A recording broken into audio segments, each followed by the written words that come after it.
Made a couple videos on piston knurling a couple years ago, and I see there was a big debate and a nice discussion, friendly, about knurling pistons. And some of it I seen, and I really wanted to say something because it was something that I've done.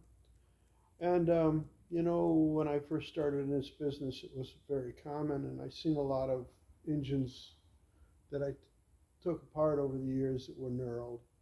And, I just wanted to say that, I made the first video and I chopped it all up to try to make it work. And there was things I kept leaving out, and I'm probably leaving out some things on this video. And that's kind of why I'm starting this here. I want to let you know that this isn't the end all and all the answers of knurling. There's probably a piston, that people are going to feel that they should never be knurled. And they could possibly be right, but it's been something that's been done. And it's something that I have done to a lot of different types of pistons. And it's kind of the technique and how you do it. So I'm trying to make this video the way that I knurl pistons. It's worked. I haven't had anybody complain about it. There's a time and place, like I've said in this video and I've said in the other one, and I'll say it again. Time and place for everything. This might not change your mind. If you're on the fence, this might help you understand the actual technique, at least how I do it. And really, we're bringing up material off the piston, so we're displacing material to make the piston bigger, and that is the knurling operation. So, doing all these YouTube videos, you think I'd be better at it. It seems like I'm getting worse at it. But I hope you get something from it. Thanks for watching my videos.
Okay, let's talk about this for a little bit. Okay, I have this machine set up for a different piston, although this knurling width can be adjustable. That's just me showing you how the machine operates. Okay, if you look at this knurler, you can see that the wheels are very narrow. Okay, that's allows it to track down the skirt. Okay, and then the machine has stops in it that I can control the width of this. So that's what we're going to talk about a little bit here in a minute. I'm going to get set up here. McCarthy from McCarthy Performance. This is going to be the great piston knurling debate. No, I don't build pro stock engines, so let's get that right out of the way. I build engines for people that sometimes we're lucky and we can build really cool stuff, and sometimes we build some decent stuff, and sometimes we do fix-ups. And that's kind of what this is going to be pertaining to, fixing up, how to save a set of forged pistons maybe, and if the block isn't all hammered all to hell and the bores aren't all tapered, maybe we can straighten it out for somebody and save them a few dollars. Made to do this. That's what it's made to do. Now, what a lot of people don't understand is they seem to think that, being that it's knurled, it's going to erase everything of the piston. Well, if we're adding 2000s to the piston, what we need has already been erased, or we're adding to it. So let's forget about that. Now, I've heard some people comment and said, well, you know what? Not all my customers can afford a $700, $800, $1,200, $1,400 set of pistons. And they're absolutely right. And I couldn't agree with them more. And I would love to sell pistons all day long and bore out blocks, because if you've ever tried to straighten out a crooked cylinder wall, one with a lot of taper in it, and spend all day chasing that, sometimes it's a whole lot easier to bore them and start out with new pistons. There's sometimes, very few times, there's sometimes that the knurler has a place. If you look through my last two videos, funny, I made them a year ago, don't get much traction on them, but everybody's going nuts about knurling right now, and I just can't help myself from not getting involved into it, because you know what? Most of the machine shop guys around town that don't have knurlers, I've knurled pistons for them, and I've sent pistons out for people that wanted them knurled. Now you can get them coated with a new space age technology polymers, The only problem with them is if it's not prepped right, it'll fall off, or masking tape will take it off. And why do I know that? Because I've been there. I've done this. I've been doing this for 40 years. Right, wrong, whatever you want to say about me, this ain't going to fall off, okay? Now, line-to-line coating and a bunch of other places, they do very nice work. I used to have Dart do all my coatings for me. I never had a problem with any coatings falling off. But I've had brand new pistons that were in a box, and I really don't like mentioning names, but when I got the pistons the second time around, because they made the first ones wrong, when I got the second ones and we had them coated, half the coating was in the box. That company's no longer in business, thank God. Okay, but so this is, obviously something that isn't going to fall off. Well, how long is it going to last? Well, if the bottom of the bores are sharp and this is going past the bottom of the bore, then it's not going to last very long. It's going to shave it off. And this is a newer designed piston skirt, which is a much different design than the older one with the longer skirt. This is the sweet spot. There ain't a whole lot you can knurl there. And on a piston like this, you can't knurl up here. You could if you put an expander in here and kept it from, deforming it severely. But then that gets into what you should knurl and what you shouldn't knurl. If the skirt is collapsed, that means when you measure it from here to here, it's straight across. Chances are it's collapsed, which means that it's been hammered so hard that the skirts have collapsed. With these smaller skirted pistons, you're going to change, yes, you will change the geometry of the piston some. So at that point, you have to decide how much you're trying to build here. If you're only, my feeling on knurling is if you're only building anywhere from 3,000s to 5,000s, it's not much of a problem. You're talking, a couple thousandths aside. That's when you're taking a piston that's say a bore of 30 over, 4-inch 0.30.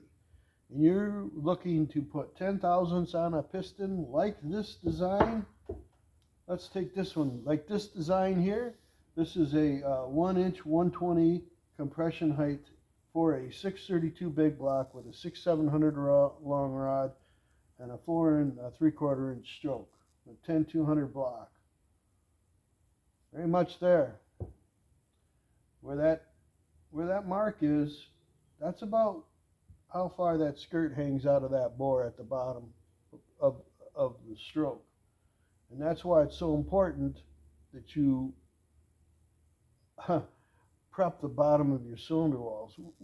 Whatever you take out of this video, remember one thing.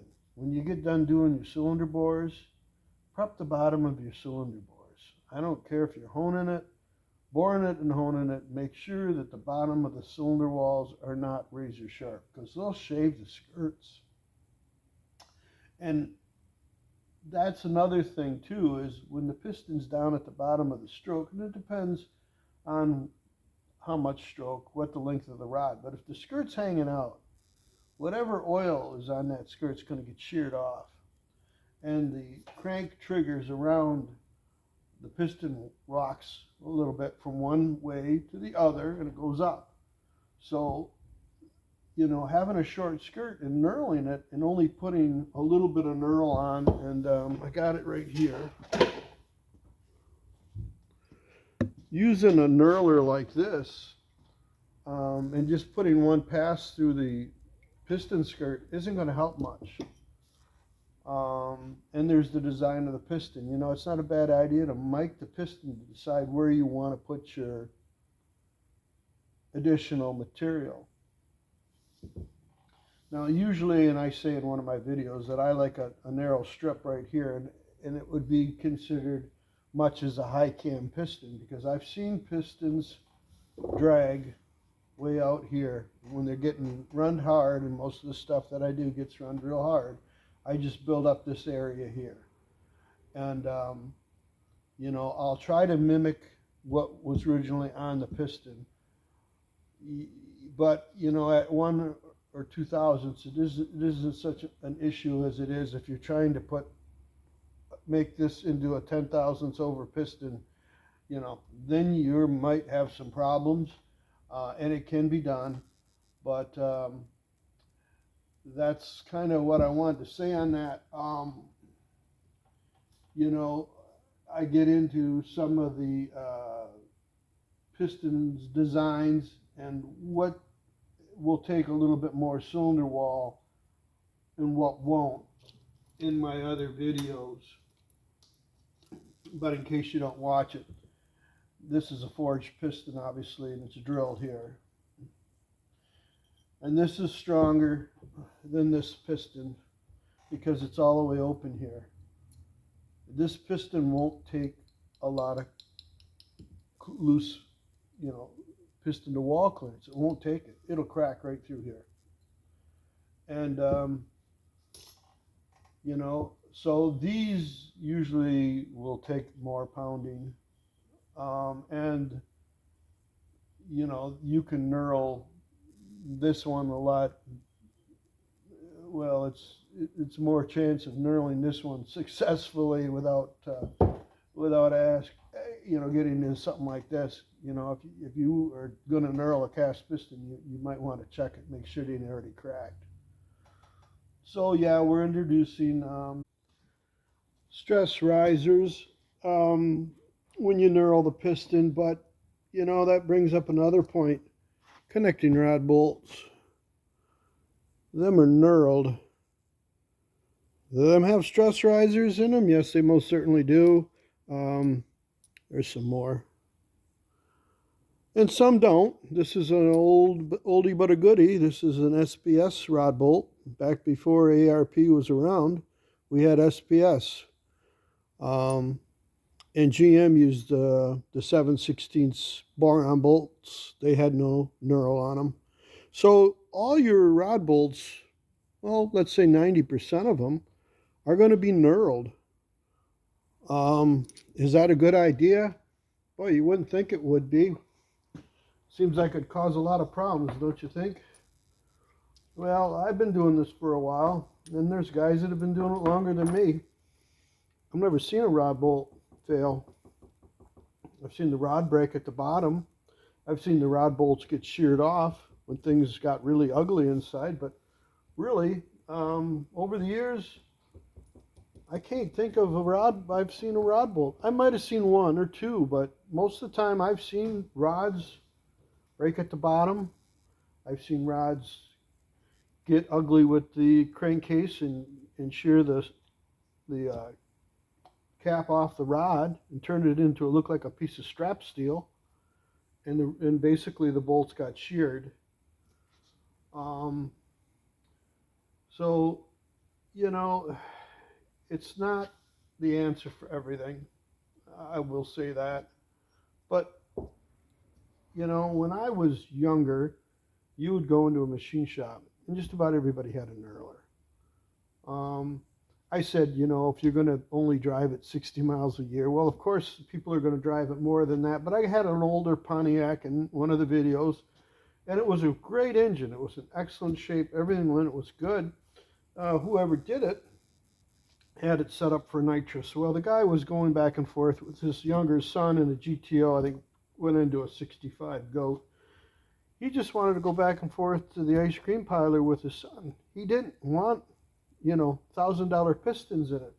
So I knurled it. So, I mean, you know, obviously it would hold up longer than 60 miles a year, but honestly, depends on how far the ice cream parlor is from your house. But I mean, and it was a beautiful engine other than the fact that the pistons were loose. And you know, during COVID, I had a couple engines that weren't much like that Pontiac was done. And the simple fact of the matter was is I couldn't get nobody to coat them. Even if I wanted to send them out and coat them. I couldn't get nobody because nobody was working. So, I mean, I fired up the knurler. It's not something I do every week. And, you know, obviously, I have a boring bar and a hone, and I'd much rather bore out something. And, you know, when they're only cast pistons, well, hell, they're not that much money, and you can buy them pretty reasonable. But, you know, I've got people that are so cheap that they argue about these. I try to get these coated so we can run them nice and tight. Don't like running them really loose, but they're going to beat on them. And they want the cheapest piston they can find, and I don't recommend using cast pistons. And you know, well, mild engines is all right, but you know, what is a mild engine? What I consider mild and what they consider mild is two different things. I've had guys leave here with a mild engine and put 250 horses of nitrous on it. I wouldn't dream of using these on them, but people do it. Depends on the alloy and whatnot. So, you know, we've got a bunch of different skirt designs here, and we got a bunch of different pistons here, you know. So, you know, is Knurling going to work on every single one of these about the same? Well, every one of these has got a little bit different skirt geometry. But, you know, to say that maybe it is something that shouldn't be done, but, you know, it's like, there's a lot of people that just don't have the money, and if I'm going to hone out their block and square it up and get the cylinder walls straight for them, or they're not very bad to begin with, and they don't want to buy a piston because they don't have the money, I'm going to knurl it. Now, at least it's not going to be flopping around in the cylinder bore. Eventually, is it going to wear off? Well, maybe it will, but eventually this wears off, you know. So I guess that's probably as far as I want to go with this. I wanted to say something. I wasn't trying to throw anybody under the bus. I've got a piston knurler. I've knurled pistons. I know when to knurl them and when not to knurl them, and you know, I think I got a pretty good handle on that. And of all the pistons that I've done, I've never had nobody come back and point a finger at me, and I've never seen one break. And I've done a bunch of them. And I guess that's kind of what I wanted to say. And you know, if you've got a piston knurler and you've done it, then I think you got something to say. But if you ain't got a piston knurler and you've never done it, but you don't like the process, well, then don't buy a piston knurler. Obviously, you're probably not. But when I don't have a lot of choices. I had a customer that, well, I don't think, you know, it was a while ago, but his wife was dying of cancer. All of his money was going to his wife, medical attention.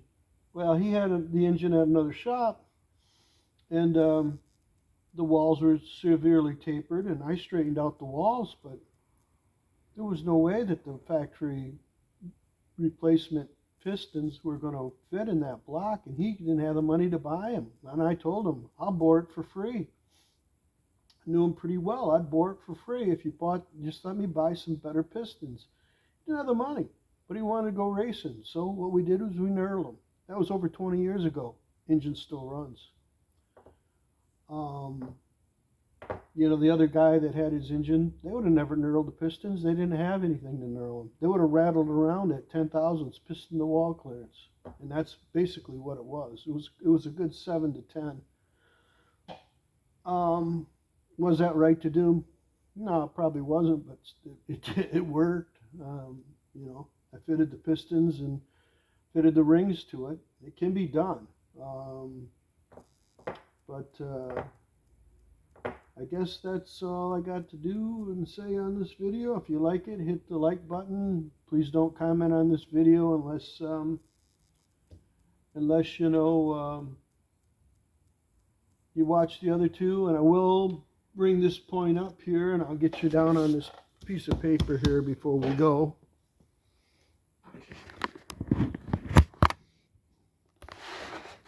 And people are talking about knurling being like this.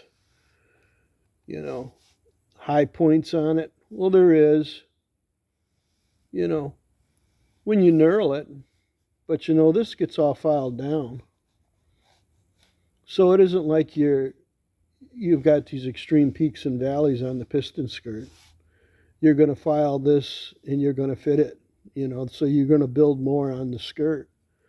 And of course, like I said, the oil shear. And you know, is oil going to be in here? Yeah, it's going to be in here. You're going to have oil. Is that a bad thing? I don't seem to think it's going to be bad. Why would it be? You're coating a piston. Why are you coating a piston? Well, because if you can't get oil here, this is an anti-friction surface on the piston.